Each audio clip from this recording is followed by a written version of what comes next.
Apocalipsis capítulo 14, versículo 1 dice: después miré, y aquí el Cordero estaba en pie sobre el monte de Sión, y con él 144,000 que tenían el nombre de él y el de su padre escrito en la frente. Entonces, cuando vemos la expresión después miré, por supuesto, es la visión que se le presenta a Juan. Y Juan ve al Cordero que estaba en pie. En la simbología bíblica sabemos que es nuestro Señor Jesucristo sobre el monte de Sión.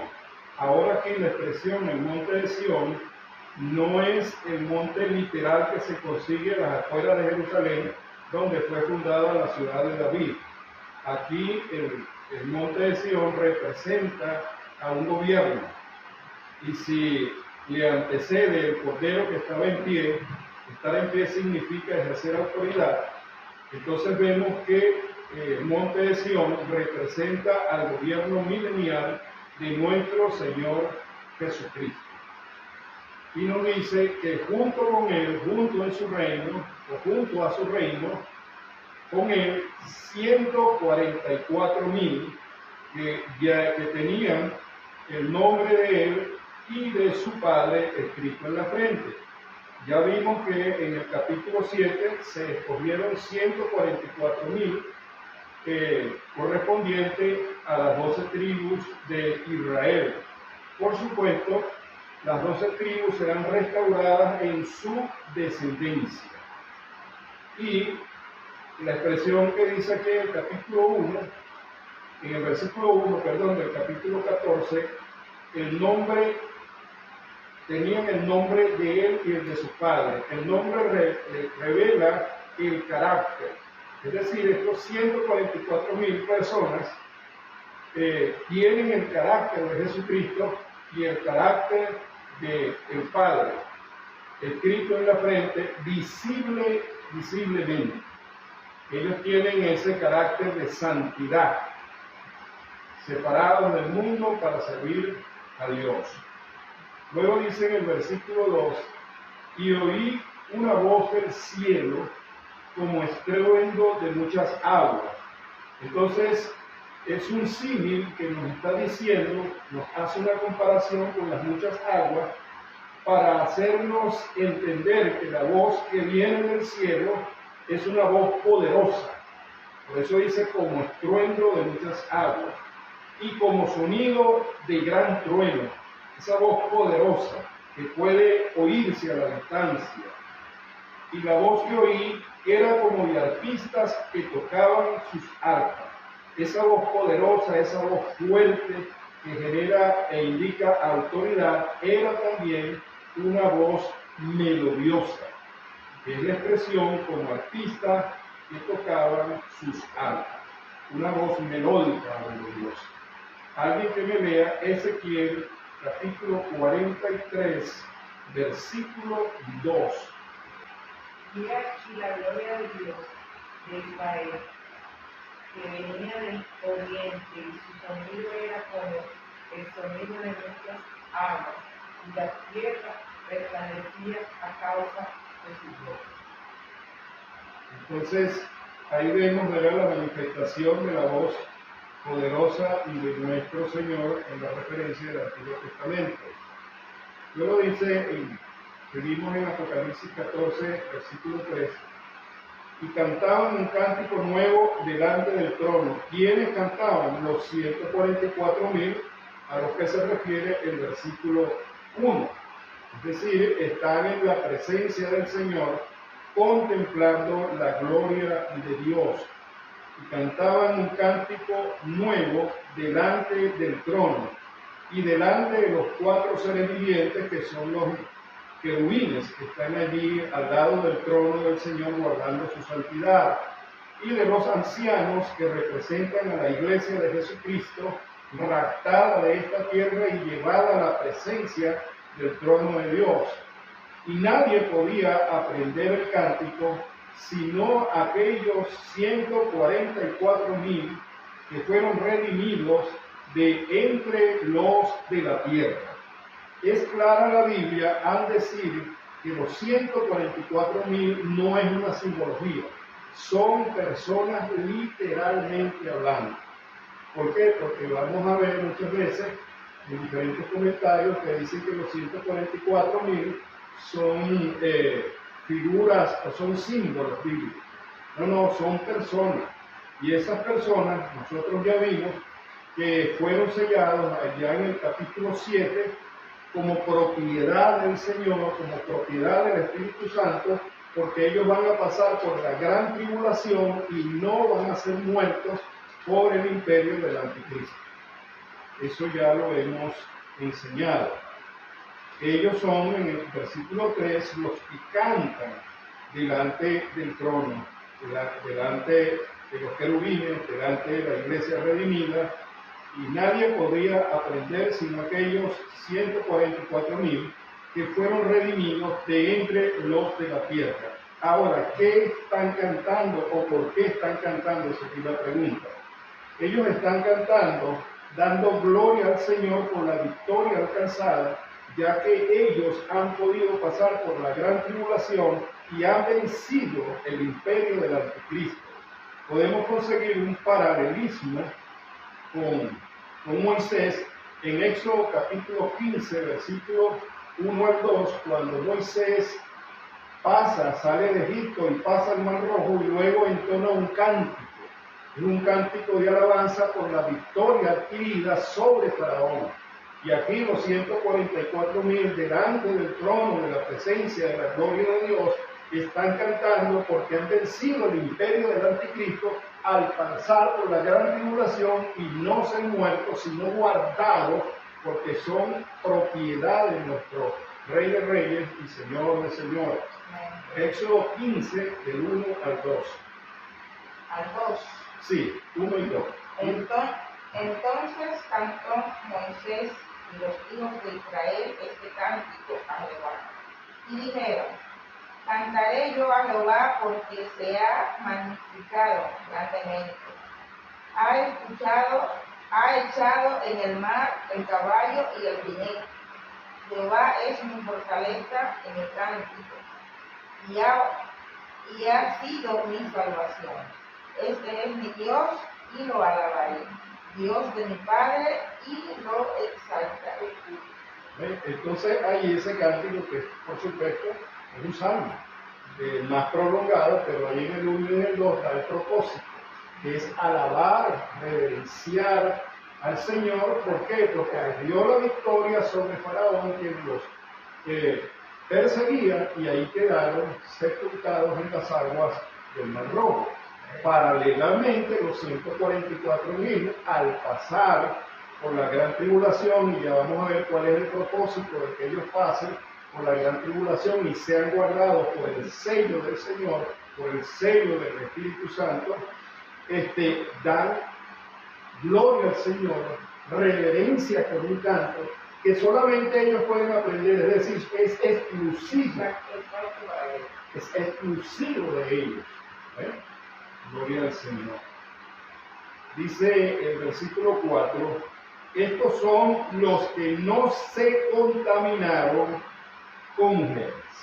Ahora bien, aquí esta expresión también es una simbología, sobre todo bíblica. La mujer, en la simbología bíblica y sobre todo en Apocalipsis, representa naciones, o representa naciones, por lo general, naciones donde hay idolatría, Y vamos a ver por lo menos la mujer que se sienta sobre las aguas, que es la Gran Babilonia, madre de todas las rameras.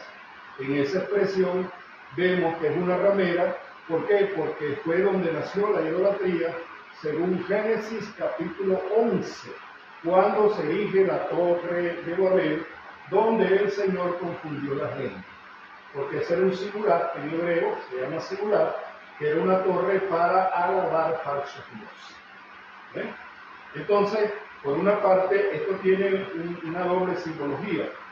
Estos son los que no se contaminaron con mujeres, es decir, los que no están alineados con la idolatría de las naciones o con las falsas doctrinas expresadas por por las religiones humanas. Y por supuesto, la otra simbología de interpretación, estos son los que no se contaminaron con mujeres, es decir, ellos se han apartado de la práctica sexual. ¿Ven? Para santificarse. Están dedicados solamente al servicio del Señor. ¿Ven? Estos son los que no se contaminaron con mujeres, pues son vírgenes. Si eso lo aplicamos textualmente, son vírgenes el que no tiene relación sexual. Es decir, es una dedicación, incluso pudiéramos pensar que es un voto que ellos hacen de santidad, de apartamiento. ¿Para qué? Para ser usados por Dios de grande manera, porque imagínense, tienen que pasar y testificar durante la gran tribulación. No te he quedado con digno de una vez. Pero gente embarazada, que estoy pensando para allá, centrado en Dios. Centrado en Dios. Y en una cita del apóstol Pedro dice que las casadas están pendientes de su marido para agradarle, pero las solteras están solo para servir al Señor. O sea, haciendo referencia a Sí. Estos son los que no se contaminaron con mujeres, pues son vírgenes. Estos son los que siguen al Cordero por donde quiera que va. Esta expresión también tiene una definición. Un discípulo es aquel que sigue a su Señor y a su doctrina a donde quiera que vaya. Quiere decir, en esta expresión, que están dedicados, santificados, apartados para servir a Jesucristo y son discípulos, practicantes del Evangelio de Jesucristo. Son sus discípulos. Es un discípulo, aquel que lleva la doctrina y la creencia de su maestro a donde quiera llevar. Estos son los que no se contaminaron con mujer, que son vírgenes. Estos son los que siguen al Cordero por donde quiera que va. Estos fueron redimidos de entre los hombres como primicias para Dios. Es decir, vuelve a certificar la palabra que no son símbolos, son personas literales, redimidos, comprados a precio de sangre por nuestro Señor Jesucristo, como primicias para Dios y para el Cordero. Son primicias como las primeras cosechas. ¿Se acuerdan del día de Pentecostés? Que representaban las primicias de las cosechas.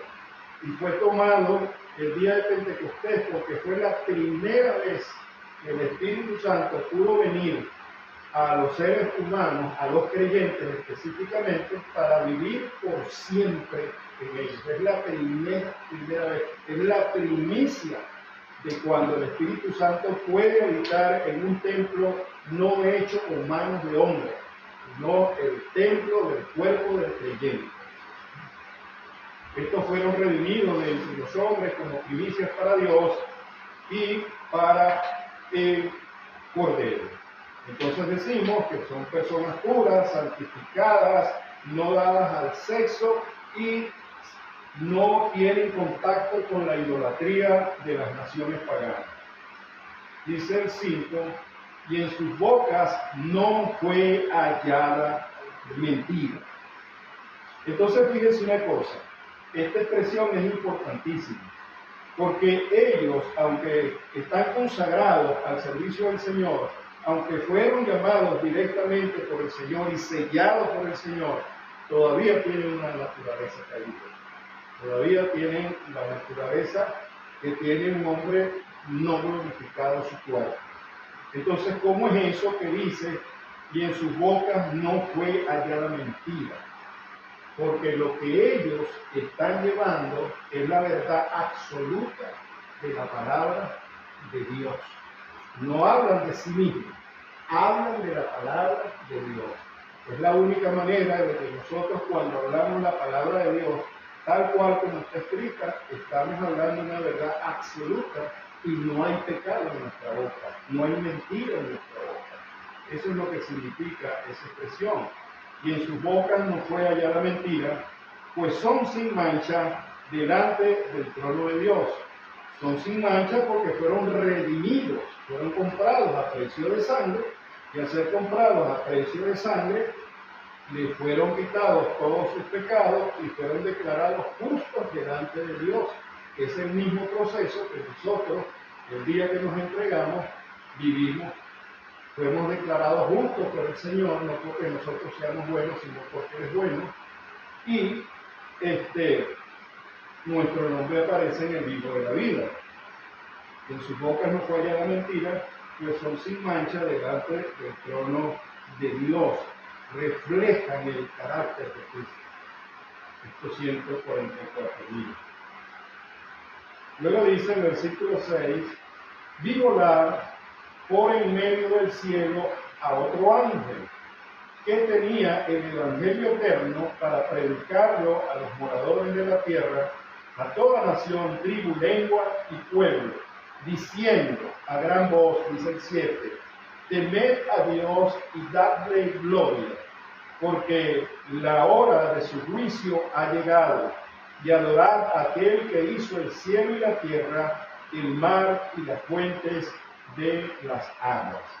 Cuando vemos la interpretación de los dos versículos, este ángel no está predicando para salvación, porque tendría que contradecir entonces Primera de Pedro capítulo 12, si mal no recuerdo, donde dice que los ángeles son espectadores de la palabra de Dios, pero les fue dado al hombre predicar la palabra, no le fue dado a los ángeles, según Primera de Pedro capítulo 12, porque aquí esta palabra predicación es anunciar los juicios que vienen sobre la tierra.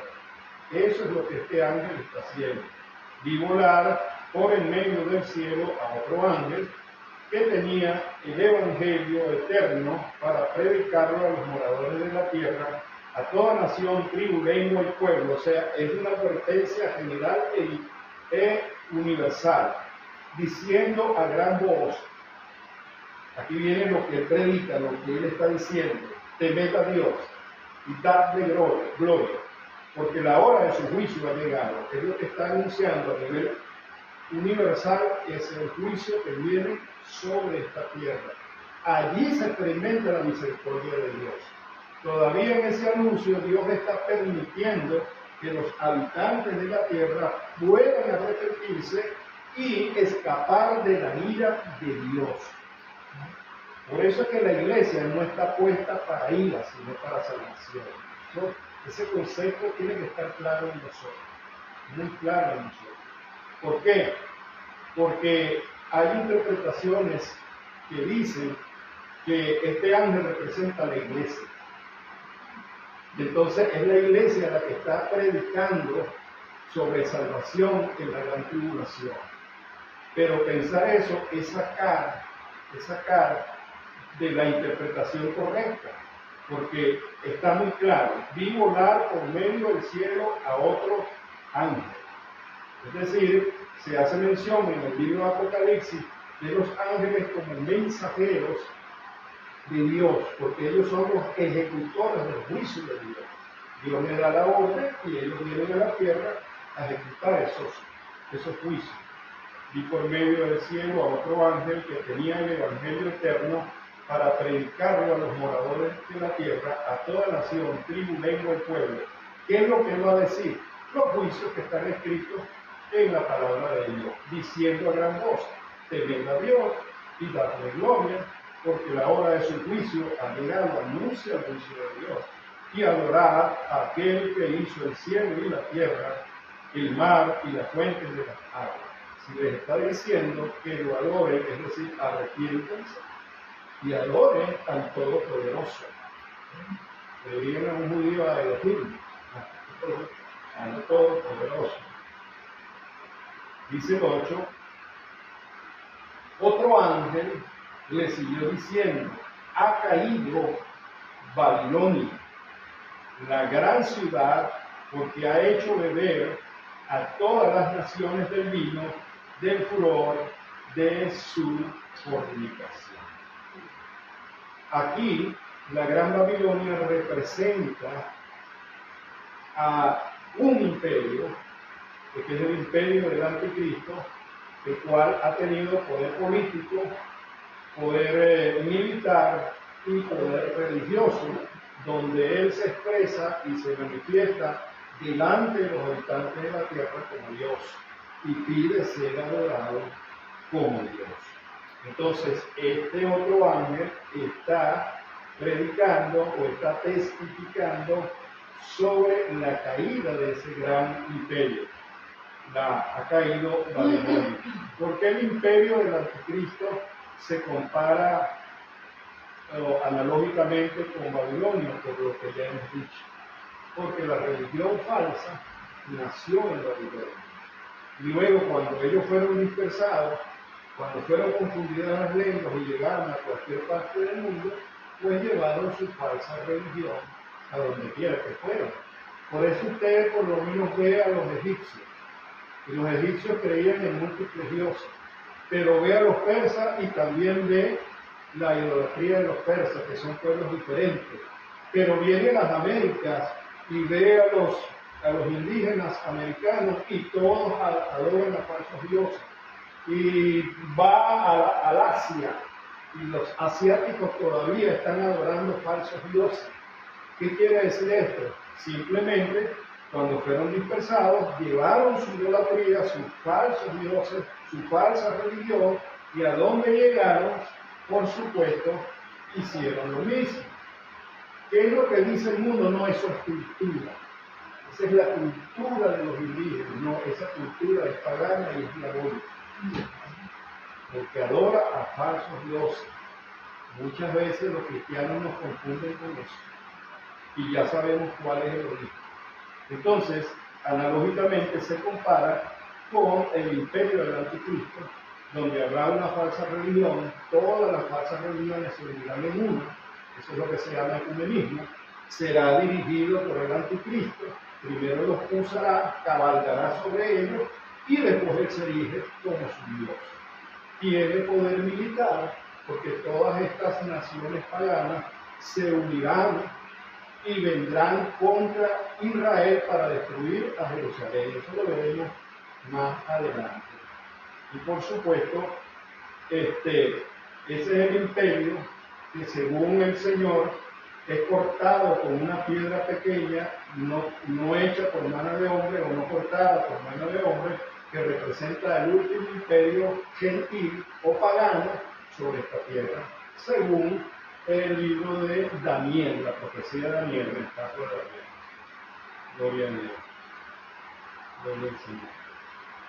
Dice el versículo 9, y el tercer ángel lo siguió diciendo a gran voz: si alguno adora a la bestia y a su imagen y recibe la marca en su frente o en su mano, él también beberá del vino de la ira de Dios.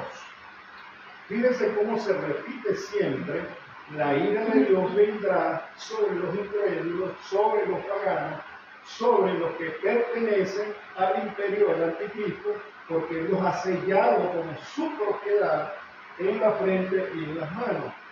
Y ellos se dejarán sellar, uno porque creen religiosamente en Él, otros porque tendrán la necesidad de creer en Él, porque si no, no pueden comprar ni vender.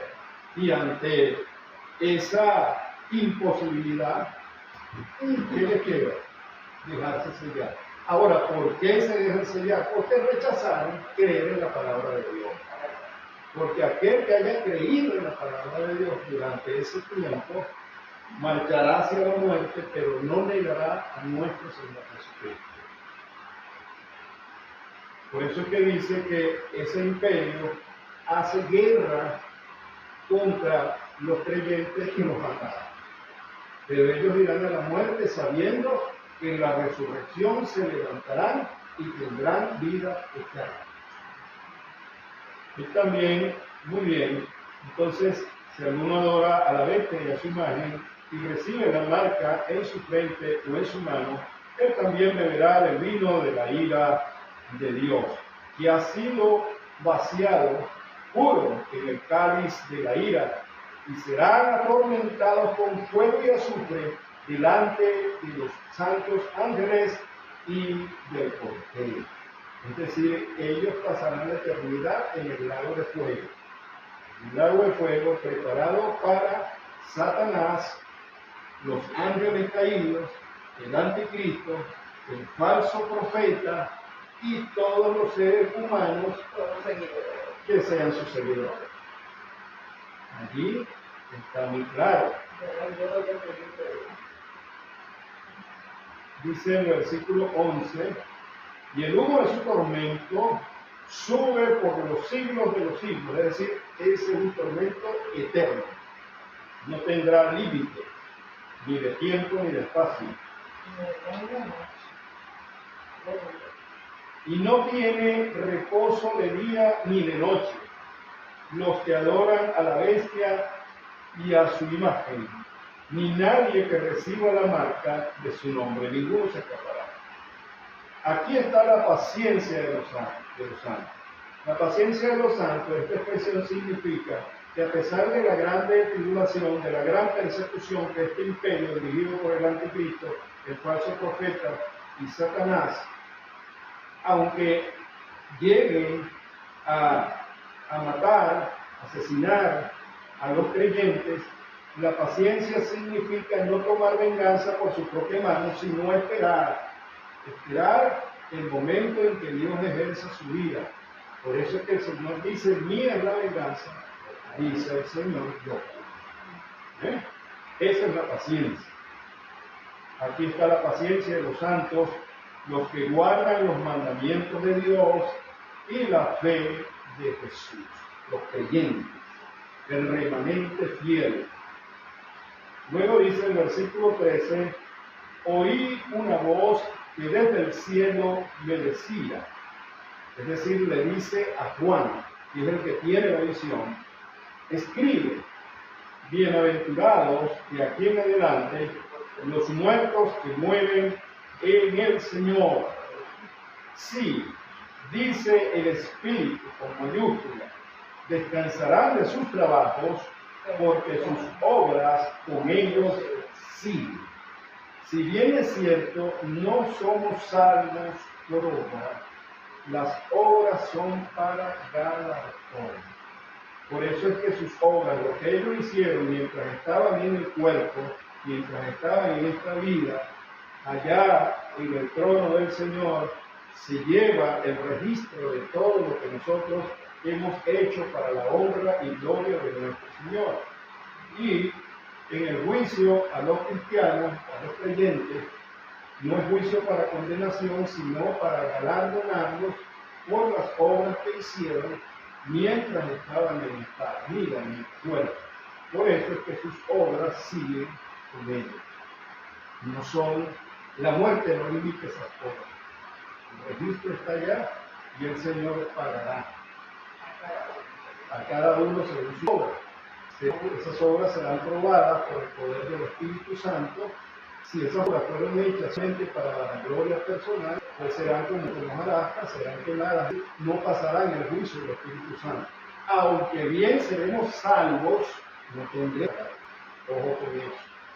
En cambio, los que han hecho obras para gloria y honra del Señor, no para la parte personal de ser vistos por el mundo, son como piedras preciosas. Esos tendrán galardón y pasarán el juicio del Espíritu Santo de Dios.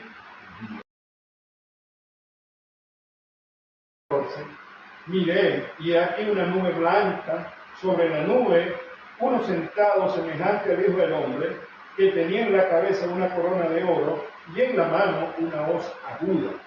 Ya nosotros sabemos que en esta expresión, miré, y aquí una nube blanca, sobre la nube uno sentado, la nube representa la gloria de Dios, es un simbolismo de la gloria de Dios. Y el que viene sentado en su gloria, el Hijo del Hombre, es nuestro Señor Jesucristo. Y él tenía en la cabeza una corona, porque Rey de Reyes, Señor de Señores, una corona de oro, y en la mano una hoz aguda. Acuérdense que la hoz es para poder cortar el trigo para cegar. Y entonces dice el 15, y del templo salió un ángel, el templo que está ahí en el cielo, clamando a gran voz al que estaba sentado sobre la nube. Y le dice, mete tu hoz y ciega, porque la hora de cegar ha llegado, pues la mies de la tierra está madura. Ya nuestro Señor Jesucristo, esta es su segunda venida.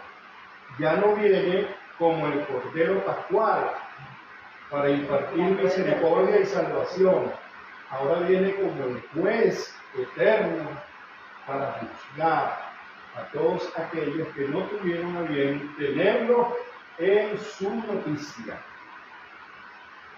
Dice el 16, y el que estaba sentado sobre la nube metió su hoz en la tierra, y la tierra fue cegada. Comienza el juicio de la ira de Dios. Dice el 17, salió otro ángel del templo. Eso de que salió otro ángel del templo significa que Jesucristo, que es el que está sentado en el trono blanco, y al que el Padre le ha dado la potestad de ejercer el juicio sobre la tierra, le dice a los ángeles, vaya y ejecute este juicio. Entonces ellos están de frente al trono de nuestro Señor Jesucristo, reciben la orden y vienen inmediatamente a ejercer ese juicio sobre la tierra. El que estaba sentado sobre la nube, estoy en el versículo 16, metió su hoz en la tierra y la tierra fue cegada. Dice el 17, salió otro ángel del templo que está en el cielo, teniendo también una hoz aguda. Y salió del altar otro ángel que tenía poder sobre el fuego, y llamó a gran voz al que tenía la hoz aguda, diciendo, mete tu hoz aguda y vendimia los racimos de la tierra, porque sus uvas están maduras. Vendimiar es recoger la cosecha, y las uvas representan a la población, a los seres humanos que no creyeron en nuestro Señor Jesucristo.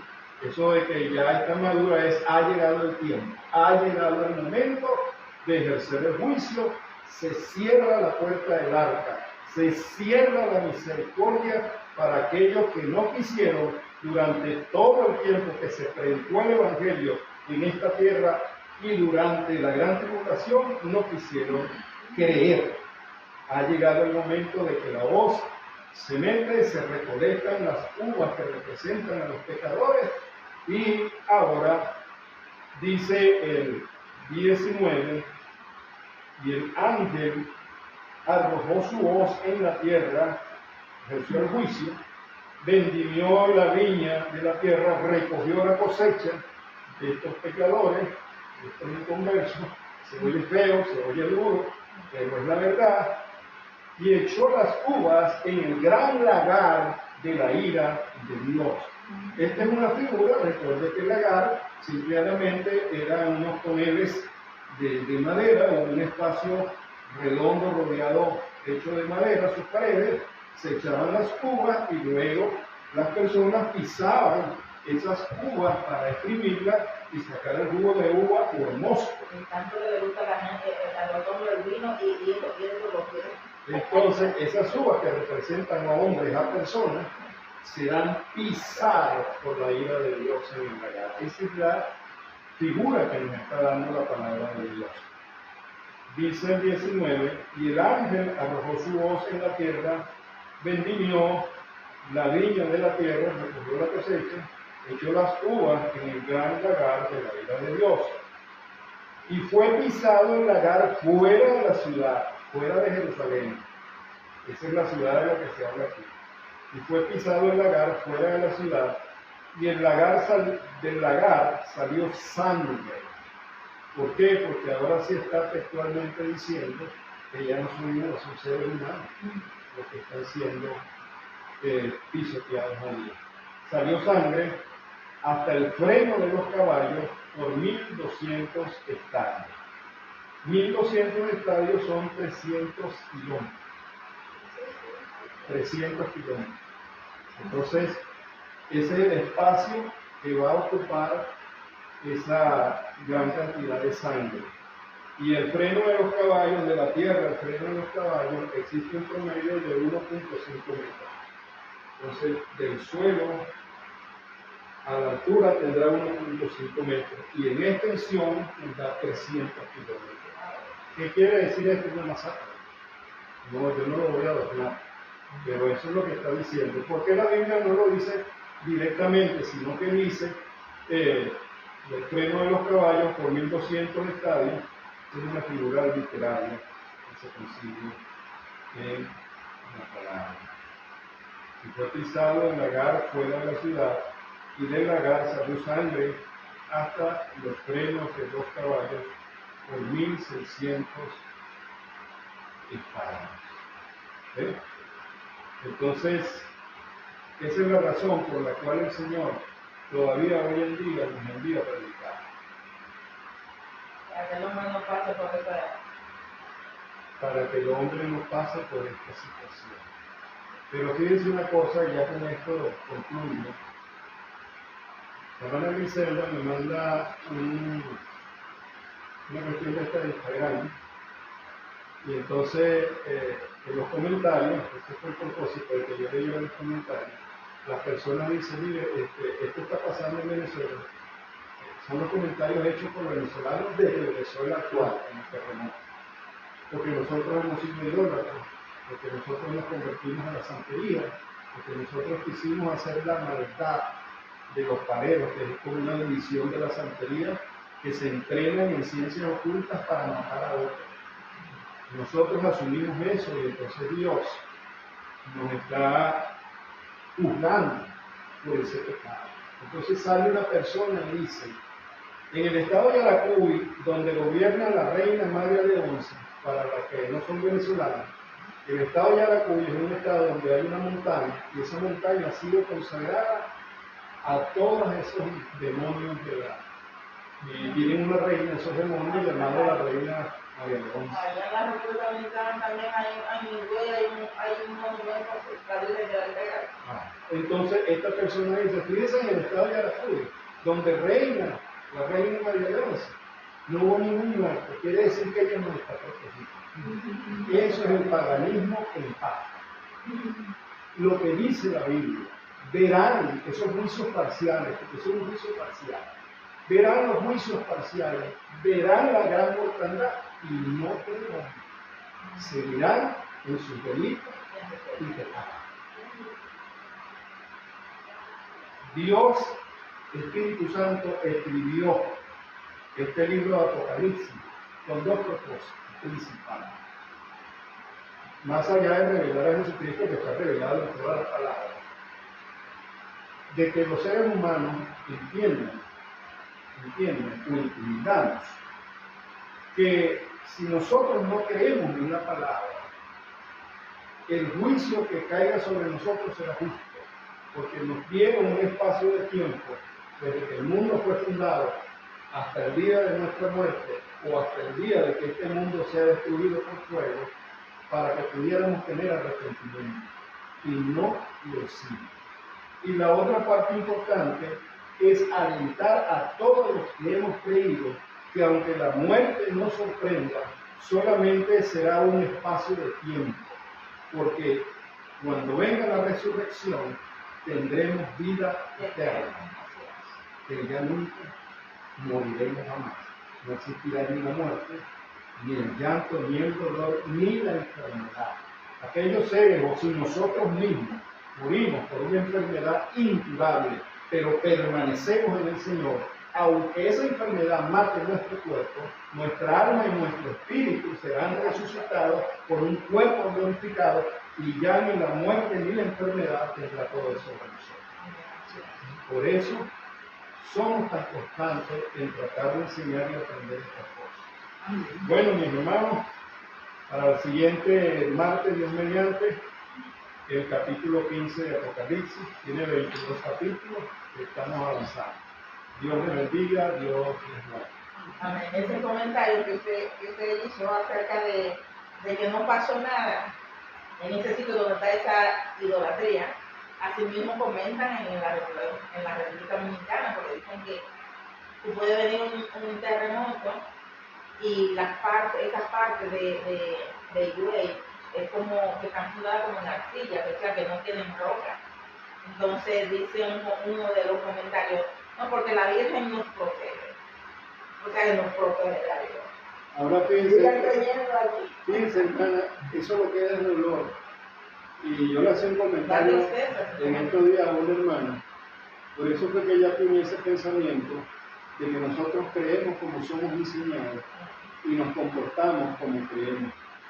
A ellos la religión popular les enseñó a creer y a depositar su fe en la idolatría. Y por eso ellos creen que sus ídolos, muertos, secos y vacíos, les salvarán de este juicio. Pero el único que tiene poder, nosotros lo sabemos, pero lo transmitimos a través de este medio, es nuestro Señor Jesucristo. Es el tiempo de salvación, es el tiempo de arrepentirse. Dios no está buscando gente perfecta, está buscando pecadores que sepan que somos pecadores, pero estamos arrepentidos. Dios le bendiga, Dios le guarde.